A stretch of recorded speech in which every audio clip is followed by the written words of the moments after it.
ठाकरेंची शिवसेना ही रस्त्यावर उतरलेली आहे। संजय गायकवाडांविरोधात ठाकरेंच्या शिवसेनेचं सध्या कोल्हापुरात आंदोलन पाहायला मिळतंय। संजय गायकवाड यांनी शंभूराजे यांच्या संदर्भात वादग्रस्त वक्तव्य केलेलं होतं आणि त्यानंतर ठाकरेंची शिवसेना आक्रमक झालेली आहे। कोल्हापूरमध्ये आंदोलन केलं जात आहे। कोल्हापूरमध्ये ठाकरेंची शिवसेना रस्त्यावर उतरलेली आहे आणि संजय गायकवाड यांच्या विरोधात सध्या आंदोलन केलं जात आहे।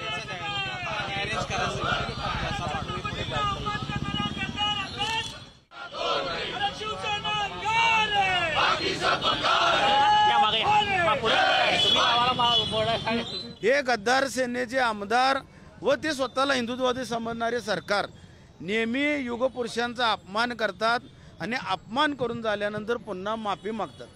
हे यांचं नाट्य अखंड महाराष्ट्र राज्यात कानाकोपऱ्यात पोचलेलं आहे। जर संजय गायकवाड यांनी चांगल्या पद्धतीनं अगदी संयमतेनं जर महाराष्ट्र राज्याची माफी मागितली नाही आणि जर यदा कदाचित त्यांचा कोल्हापूर जिल्हा दौरा ठरला तर अगदी टकमक टोकासारखं कोल्हापूरची शिवसेना त्यांना अद्दल घडवून दाखवेल।